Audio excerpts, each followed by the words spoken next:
이슈앤피플 2부 이어가겠습니다. 방송 참여하실 분들은 언제나 참여해 주십시오. 짧은 문자 50원, 긴 문자 100원에 샵 0945로 의견 주시면 됩니다. 실시간 방송되는 YTN 라디오 유튜브 댓글로도 참여 가능합니다. 운전 중에는 안 되고요. 자, 답답한 우리 정치 얘기 시원하게 밑줄 그어보는 시간입니다. 박원석의 정치민줄. 박원석 동국대학교 행정대학원 개원교수 스튜디오에 모셨습니다. 안녕하십니까? 네, 안녕하십니까? 잼버리 얘기 잠깐 먼저 하고 갈게요. 네. 일부에서 조금 전에 들으셨겠지만 국민의힘 황교안 수석 부대변인과 인터뷰를 했는데 결론은 문재인 정부 때 뭐 했는지 A부터 Z까지 확인하겠다. 물론 다른 얘기도 하셨지만 그런 의지가 있다 이렇게 들었습니다. 여당의 이런 접근 국민의 공감 얻을 수 있을까요? 일단은 문재인 정부 현 정부 막론하고 어찌됐든 국민들 보기에 좀 국제 행사를 유치해 놓고 납득하기 어려운 일이 벌어졌잖아요. 그러니까 대한민국의 국력이나 혹은 국가적인 위상에 비추어 봤을 때 그동안에 이보다 훨씬 더 규모가 크고 훨씬 더 비중이 있는 국제 행사도 다 치렀는데 어떻게 이렇게 어처구니 없는 부실과 이 준비 부족, 소홀이 일어날 수 있었는지 규명할 건 규명해야 되겠죠. 근데 이걸 가지고서 여야가 계속 남 탓을 하고 책임을 서로에게 전가하는 그런 정쟁을 벌이는 모습은 정말 국민들 보기에 눈살 찌푸릴 수밖에 없는 그런 모습이 아닐 수 없고요. 특히 이제 현 정부가 얼마 전에 수해도 마찬가지였습니다만 무슨 큰 일이 일어나면 그거에 대해서 책임 있는 어쨌든 이 대안을 세우거나 또 책임 있는 원인과 또 문제의 원인을 찾아내기 위한 그런 노력을 하기보다 너무 지난 정부 탓을 하는 것 같아요. 근데 이번에도 물론 구조적인 어떤 부실의 문제가 있지만 사실은 가장 표면상 이게 문제가 됐던 건 이를테면 야영지에 물웅덩이가 생겼다거나 또 굉장히 비위생적인 화장실, 부족한 샤워실, 또 이 해충이나 벌레에 대해서 대책을 제대로 세우지 못한 점 이런 점이거든요. 근데 이거는 무슨 지난 정부의 책임을 전가할 수 있는 문제가 아니에요. 그러니까 국무위원 3분이나 공동조직위원장에 들어가 있는데 그럴 만큼 정부가 힘을 줘서 이 행사를 준비했는데 사실은 세계 잼버리 대회에 이렇게 부처의 장관 3사람이 공동조직위원장으로 들어가는 경우가 우리나라 정도의 선진국에서 있나 싶습니다. 원래는 자발적인 행사고 정부나 해당 행사를 유치한 지방자치단체는 지원과 조력의 역할에 머무르는 게 보통이거든요. 스카우트들이 보통 하고요. 그렇습니다. 그런데 이렇게까지 힘을 줬는데 이렇게까지 부실할 수가 있나. 그런 면에서 더 어처구니가 없는 거죠. 왜 이런 일이 벌어졌는지 개인적인 의견 묻고 싶다고 이런 질문 준비해봤는데 그 질문은 안 해도 되겠는데요. 자, 민주당 얘기 한번 해보겠습니다. 교수님, 윤관석 의원 실질 재수하면서요. 돈 봉투 받은 이름 나왔습니다. 물론 언론을 통해서 이렇게 나왔는데요. 자, 혹시 그거 보시면서 검찰의 의도 좀 읽으셨어요? 의도라기보다도 수사를 확대하겠다는 의지를 분명하게 검찰은 표명한 거라고 봅니다. 어쨌든 윤관석 의원 영장실질심사 과정에서 그동안에 돈 봉투를 전달받은 것으로 추정되는 의원들의 실명을 거론을 했다는 거는 곧 이제 윤관석 의원 구속에 이어서 수사를 확대하겠다라는 의지를 분명히 한 거고 민주당으로서는 상당히 긴장할 수밖에 없는 상황이죠. 총선이 지금 불과 한 7, 8개월 앞으로 다가왔는데 그동안에 여러 가지 당내 도덕성 논란이 있었지 않습니까? 그런데 이제 돈봉투 수사가 확대되면서 또 한 번 이게 민주당의 도덕성이 이 도마 위에 오르게 되면 민주당으로서는 좋을 게 없겠죠. 근데 이게 이제 한두 명이라면은 탈당을 하거나 출당을 하거나 이런 식으로 이른바 꼬리 자르기가 가능한데 이게 20명이면 얘기가 다르거든요. 근데 그 20명의 의원들이 전부 다 지금 돈 받은 적이 없다고 다 부인하고 있어서 진실 게임 비슷하게 전개될 것 같은데 검찰의 소환이 시작되고 그 소환을 하게 되면 공개 소환을 할 거 아닙니까? 여론에 이게 이제 공론화되기 시작하면 또 한 번 민주당이 정치적으로 좀 곤혹스러운 상황을 맞게 되지 않을까 싶어요. 체포동의안 만약에 하게 되면 여러 명 다 하는 겁니까? 어떻게 되는 겁니까? 글쎄요. 체포동의안까지 즉 구속수사까지 할 사안인지 솔직히는 모르겠습니다.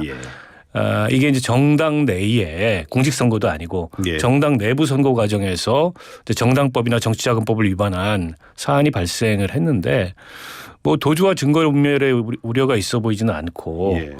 그리고 아직 이제 뭐 줬다는 사람이 시인을 안 하고 있고 또 받았다는 사람들도 다 부인을 하고 있기 때문에 이게 무슨 뭐 그 이정근 전 사무부총장의 진술, 녹취 이런 것만 있는 거거든요. 그 다 정황이고 간접 증거여서 수사를 좀 진행을 해봐야 되는데 이 20명, 그 19명 모두에 대해서 구속영장을 청구하고 국회에서 무더기 체포동의안이 날라올 거다. 예. 이렇게 예측하기에는 아직 좀 이른 시기가 아닌가 싶어요. 그러니까요. 뭐 순순히 계속 그런 식으로 가길래 그 질문을 한번 해봤는데요. 참 이런 지금의 검찰이 어떻게 보면 공세를 취하고 있는 건데요. 민주당은 잘 대처하고 있다고 보세요? 그래서 이런 일에 잘 대처하기가 사실 쉽지 않죠. 그런데다가 이게 뭐 그냥 뭐 설만 있거나 주장만 있는 게 아니고 예. 실제 그 민주당의 그 당직 선거 과정에서 핵심적인 역할을 했던 사람이 가가지고 자백을 하거나 증언을 하고 있고 그에 따른 녹취도 있고 비교적 증거가 좀 있는 편이거든요. 때문에 민주당으로서는 곤혹스러울 수밖에 없고 예. 또 선거를 목전에 두고 있어서 이게 평상시 같으면 모르겠는데 여론이 훨씬 더 민감하게 반응할 가능성이 있거든요. 그러니까 앞으로 이걸 어떻게 대처할지 좀 지켜봐야 되는데 이게 이제 이재명 대표가 사법 리스크가 없다면 예. 그러니까 이게 리더십에 별 문제가 없다면 그나마 좀 다행이긴 한데 가뜩이나 이재명 대표가 사법 리스크로 예. 여러 가지 지금 그 당이 어려운 상황인데 예. 이게 이제 당의 사법 리스크까지 겹치게 되니까 예. 이중 삼중의 난관이 아닌가 싶습니다. 지금 당이 어려운 상황이라고 말씀하셨는데 당 혁신하자고 그 만든 혁신위원회 김은경 혁신위원장이 지금 계속 구설이 좀 많습니다. 그렇죠? 그러면서 혁신위가 수명을 다했다 뭐 그런 얘기까지 나오던데요. 그렇게 봐야 되겠죠. 사실은 혁신위가 시작부터 논란이 많았고요. 예. 혁신위원장도 이제 두 번째 임명해가지고 예. 이분이 역할을 맡았는데 애초부터 이 혁신위가 정말 성역 없이 민심으로부터 멀어진 민주당의 여러 가지 도덕성 문제를 비롯해서 이런 걸 혁신할 수 있는 혁신위인가에 대해서 회의적인 전망이 많았어요. 예. 결국 이재명 대표의 흔들리는 리더십에 시간을 좀 벌어주기 위한 혁신이 아니냐. 예. 내지는 이재명 대표를 조력하기 위해서 나선 혁신이 아니냐. 예. 이런 관측도 많았는데 결과적으로 보면 조력이 안 됐죠. 예. 오히려 혁신위가 당의 정치적 부담이 되고 예. 혁신은 둘째치고 망신만 산 그런 상황이 돼서 실제 저 혁신위가 뭐 8월 말까지 활동을 하겠다고 하는데 앞으로 예정하고 있는 활동 기간에 어떤 혁신안을 내놓든 당 내에서조차 그게 정치적인 권위를 갖기 어려워진 상황이기 때문에 저는 이런 혁신이라면 빨리 그 정리를 하는 게 민주당으로서도 부담을 줄이는 길이 아닌가 싶은데 뭐 그에 대해서 이재명 대표는 가타부타 지금 얘기가 없는 것 같아요. 예. 이렇게 되면 지지부진한 채로 뭐 좀 더 가겠죠. 예. 근데 좀 더 간다 한들 애초에 기대했던 그런 성과를 얻기는 어려운 상황이 된 게 아닌가 싶습니다. 지금 이재명 대표가 가타부타 뭐 말이 없다는데 아주 어제 짧게 얘기하더라고요. 예, 그 얘기 한번 들어보고 가겠는데요. 먼저 그 발언하시는 분은 사실은 김병민 그 국민의힘 최고위원부터 나옵니다. 한번 들어보시죠. 이 대표는 김은경 위원장을 즉각 경질을 하고 본인 문제를 포함한 민주당의 사법 리스크 문제를 어떻게 해결해 나갈 건지 직접 입장 표명에 나서기를 바랍니다. 신중하지 못한 발언 때문에 마음에 좀 상처를 받았을 분들이 계십니다. 유감스럽게 생각합니다. 사과하실 의향은 없으신가요? 네, 유감. 자, 지금 이 대표 얘기 들으셨는데요. 혁신위를 만든 이재명 대표 리더십 이쯤 되면 뭐 타격 불가피하다 이렇게 볼 수 있지 않을까요? 뭐 불가피하죠. 예. 어쨌든 혁신위는 이재명 대표가 전적으로 판단해서 구성하고 예. 혁신위원장도 선임을 한 거기 때문에 김은경 위원장의 여러 실책이나 그로 인한 논란은 고스란히 이재명 대표의 정치적 부담이 되게 생겼는데 근데 저게 피한다고 피해질 일이 아닙니다. 그래서 저는 인정할 건 인정하고 그다음에 이쯤 됐으면 정리할 건 정리하고 또 그로 인해서 이재명 대표의 리더십이 흔들리겠지만 그거 감수해야죠. 근데 이제 우리 정치에서 이게 뭘 문제를 만들어 놓고 그거를 사과하거나 인정하거나 혹은 책임 있게 정리하거나 예. 이런 모습을 보이질 않아요. 예. 그러니까 여야 막론하고.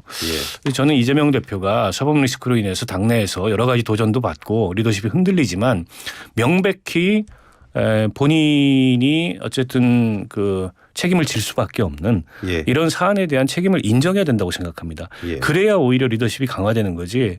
명백히 본인의 책임이 있는데도 그 책임을 인정하지 않고 자꾸 그것만 회피하려고 하고 모면하려고 하면 저는 그런 리더십은 더 흔들릴 수밖에 없고 더 존중받지 못한다 이렇게 생각합니다. 예. 교수님 잠깐 죄송합니다. 조금 전에 그 기상청에서 요청한 재난 방송이 있어서 안내해 드리겠습니다. 오늘 오후 1시 30분 현재 전국 대부분 지역에 폭염특보가 발효된 가운데 오늘도 체감 온도가 35도 내외로 매우 올라 무덥겠다고 합니다. 폭염이 장시간 지속되면서 온열 질환 발생 가능성이 매우 높겠으니 야외 활동 가급적 자제하는 등 건강 관리에 각별히 유의하시기 바랍니다. 특히 가장 더운 낮 시간대 논과 밭, 공사장 등의 야외 작업 자제하시고요.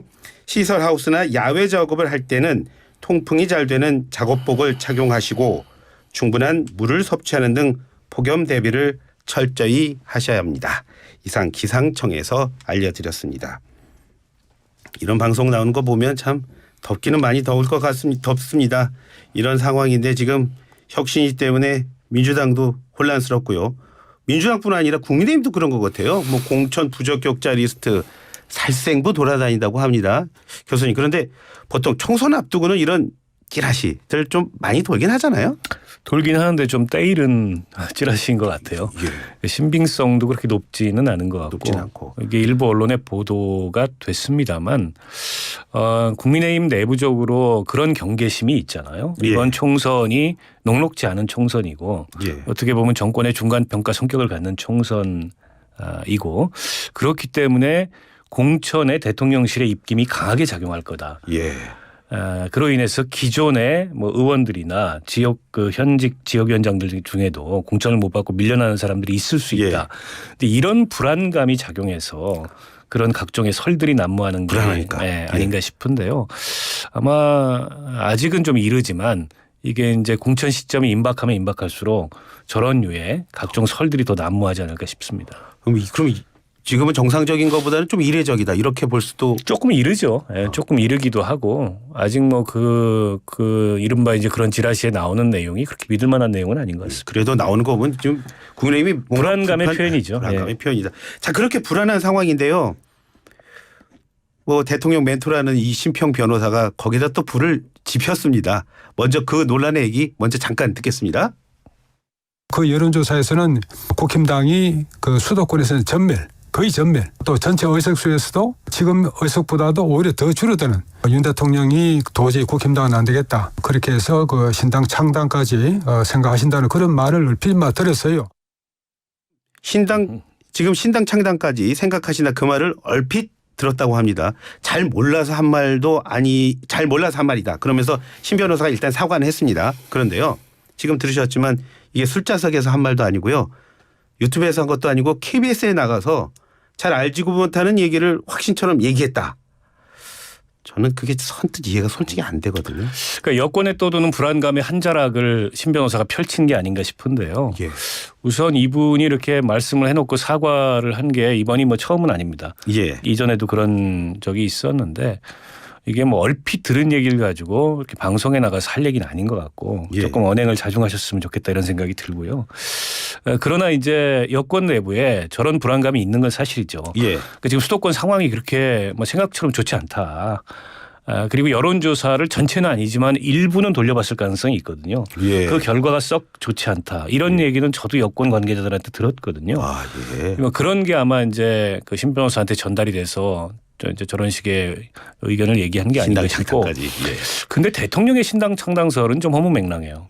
왜냐하면 대통령이 신당을 창당한다는 건 예. 그런 거죠. 대통령의 지지율이 굉장히 높아서 정계 개편을 주도적으로 대통령이 나선다. 근데 지금 그럴 상황은 아니거든요.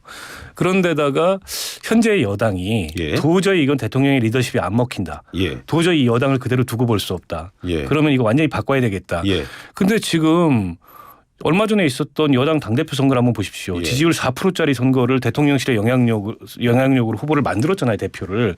그 대통령의 영향이 압도적으로 관철이 되는데 예. 뭐하러 신당을 만듭니까? 예. 필요하면 당대표 또 바꾸고 당명도 바꾸고 공천권 통해 가지고 다 갈아치우면 되죠. 그래서 대통령이 신당을 만들어야 될 필요가 별로 없다 지금. 불필요하기 때문에 설득력이 별로 없는 얘기인 것 같아요.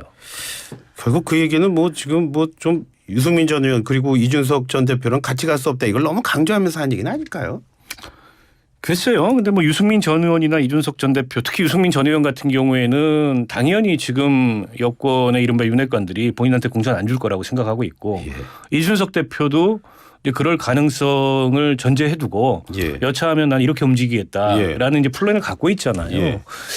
때문에 그 두 사람 때문에 무슨 신당을 창당하거나 그런 건 좀 과장된 시나리오고 아니 그냥 공천 안 주면 그만이니까 그런 건 아닌 것 같고 대통령실의 반응을 봐도 좀 황당하다. 신당 창당 이런 얘기는 오히려 그런 얘기가 가뜩이나 불안한데 공천 살생부 돌고 더 그런 불안감을 높여서 이른바 이제 총선 앞두고서 여당 내부의 그 단합이나 이런 것들을 떨어뜨리고 또 이제 이 정치 지망생들이 여권으로 좀 몰려들어야 엘리트 충원이 원활한데 여권이 내년 총선에 수도권에서 전멸할 거다 이런 소문이 막 돌면 어느 엘리트들이 와서 출마하겠다 그러겠습니까? 그래서 이제 심평 변호사 의견이 도움이 안 된다 이렇게 아주 강하게 비판을 대통령실이 나서서 한 게 아닌가 싶어요. 그분 왜 그 말했을까요? 궁금하지 않으세요? 글쎄 본인은 어쨌든 여권에 도움이 되라고 하신 말씀인 것 같은데 정작 뭐 대통령실이나 여당에서는 왜 이렇게 오버하냐 이런 반응을 보여서 앞으로 심평 변호사가 좀 여권 내부의 정보를 얻기가 어려워지지 않을까 싶어요. 자 그런데 그 지금 조금 전에 말씀하셨지만 유승민 전 의원이나 이준석 전 대표 이분들 두 분도 만만치가 않아요. 요즘 막 개인천을 통해서 막 목소리 막 팡팡 내던데요? 그렇죠. 두 분 입장에서는 뭐 어쨌든 최대한 명분도 쌓아야 되고 또 그 과정을 통해서 자기 지지 기반도 구축해야 되고 함부로 쳐내지 못하도록 이렇게 만드는 것도 중요하고 또 그럼에도 불구하고 쳐냈을 때 명분을 가지고 이제 다른 경로를 밟을 준비를 해야 되기 때문에 요즘 강하게 이제 목소리를 내고 있는 게 아닌가 싶습니다. 홍준표 대구시장은 이제 두 분뿐만 아니라 뭐 이현주 전 의원도 안고 가야 된다 이런 말 하던데 홍 시장은 지금 무슨 생각 갖고 계신 걸까요? 글쎄 얼마 전에 뭐 당에서 그 징계도 당하시고 그러나 이제 발언권은 살아있기 때문에 총선 때까지 꾸준히 본인 입장을 낼 텐데 원론적인 말씀인 것 같아요. 지금 백지장도 맞들어야 될 상황이고 여당 총선이 녹록치 않은데 차이가 있고 좀 그동안에 윤석열 정부의 여러 가지 문제점에 대해서 비판했다고 해서 다 쳐내면 쓸만한 사람 누가 남느냐 이런 식의 원론적 입장 표명이 아닌가 싶습니다. 참 교수님 비롯해서 지금 정의당에 계셨던 분들이 대한신당 모임 꾸리셨습니다. 이른바 뭐 정의당 탈당파랑은 다른 유연한 진보 이런 말씀하셨던데 전 솔직히 말이 좀 어렵거든요. 어떤 정치 하시겠다는 얘기예요? 일단 정의당이 지난 6월 달에 그 전국위원회를 통해서 정의당의 재창당 방침을 구체화한 신당 창당 계획을 발표를 했습니다. 정의당의 가치와 비전에 동의하는 뭐 노동 녹색 세력, 제3의 정치 세력과 신당 창당에 나서겠다. 근데 아직까지 그 뒤로 신당 창당을 어떤 방향으로 어떻게 하겠다는 구체적 진척이 없어요. 그래서 주로는 이제 정치 활동에 당의 정치 활동 일선에 서 있는 이제 현직 지역위원장들이 나서서 이런 대한신당 당원 모임을 구성을 한 거고 이걸 통해서 그야말로 그 이 정의당을 포함해서 3지대에 양당 정치를 넘어설 수 있는 그런 이제 문제 해결 능력이 있는 대한신당을 만드는 일에 앞장서겠다 비전도 내놓고 또 실제 그런 그 대한신당으로 가고자 하는 다양한 주체들을 만나는 활동을 벌이겠다 이런 취지라고 보고 저하고 김종대 전 의원은 일종의 이제 고문격으로 정치적 후견인격으로 참여를 하고 있습니다. 그럼 그분들은 그러면 그 지금 참여하는 그 모임에서는 금태섭 전 의원이나 뭐 그 양양자 의원처럼 먼저 신당하겠다는 분 그분들에게도 뭐 귀는 열어두고 계신 겁니까 아니면은? 저는 뭐 만나볼 수는 있다고 생각합니다. 하지만 예. 예. 뭐 양양자 의원이나 금태섭 전 의원과 신당을 하느냐 마느냐가 예. 중요한 판단해 준 거는 아닌 것 같아요. 예. 그 이외에도 내년 총선까지 예. 양당 정치를 극복하기 위한 다양한 형태의 시도나 노력들이 있을 거고 예. 그 모든 시도와 노력들과 개방적으로 만나겠다. 예. 그러니까 지금은 서로 간에 파이도 키우고 예. 어쨌든 양당이 보이는 극단적인 이 대결의 정치를 예. 극복하겠다는 모든 정치 세력이 한번 만나서 허심탄회하게 얘기를 해볼 필요가 있다. 그 선언적 기준을 가지고 누구는 안 되고 누구는 되고 이럴 시기가 아니다라고 봅니다. 좀 정치가 많이 변하고 있군요. 정치가 이렇게 많이 변하고 있는데 사실 저희들의 경험, 유권자들의 경험은 이렇습니다. 총선 눈앞에 딱 보이면 그때는 막 모였다가 흩어지기도 하고 네 편 됐다 내 편 됐기도 하고 심지어 말씀하신 대로 계속 얘기 나오지만 뭐 새 당이 나오고 뭐 이렇습니다. 그런 걸 우리는 여러 차례 봐왔는데 자 그런 움직임 언제쯤이면 이제 가시화될까요? 글쎄 저는 지금 이제 여론조사 이런 걸 보면 양당 정치에 실망하고 등 돌리고 예. 또 무당층으로 이렇게 빠져 있는 유권자들이나 국민들이 굉장히 많습니다. 그만큼 현재의 정치 만족을 못한다는 그런 주권자들의 의사 표현인데 근데 이게 지금 현재 선거제도나 또 현 정치 환경 때문에 총선이 가까워져 오면 또 어쩔 수 없이 양당 중심으로 구도가 만들어지는 그렇건 있죠. 이 반복되는 상황을 저는 극복해야 된다고 봅니다. 그렇게 해서 다른 가능성이 생겨나고 그래야 양당도 좀 긴장하고 서로 이제 일종의 적대적 공전을 할 게 아니고 뭔가 긍정적으로 대안을 가지고 정치를 바꾸려는 그런 경쟁이 일어날 수 있다고 생각하고요. 그런 면에 비추어 봤을 때 저는 지금부터 시작해서 적어도 내년 총선 직전까지 굉장히 다양한 움직임이 있으리라고 보고 그런 다양한 움직임이 뭐 몇 개의 갈래로 나타날 수도 있고 또 하나의 그 큰 힘으로 모일 수도 있겠지만 어쨌든 지금처럼 이렇게 이 양당 정치의 퇴행적인 이런 구조를 그냥 두고 갔을 때 하다못해 이 잼버리 문제를 가지고도 남 탓하면서 정쟁을 벌이는 이 양당 정치를 두고 간다면 대한민국이 국격에 맞는 그런 어떤 그 이 발전을 기약하기 어렵기 때문에 반드시 이걸 극복해야 대한민국의 미래가 있다 이렇게 생각합니다. 그 기회가 왔다고 보십니까? 저는 굉장히 무르익었다고 생각합니다. 예. 자, 교수님 오늘 말씀 잘 들었습니다. 오늘 얘기는 여기서 주도록 하겠습니다. 고맙습니다. 네, 감사합니다. 지금까지 동국대학교 박원석 경영교수와 함께했습니다.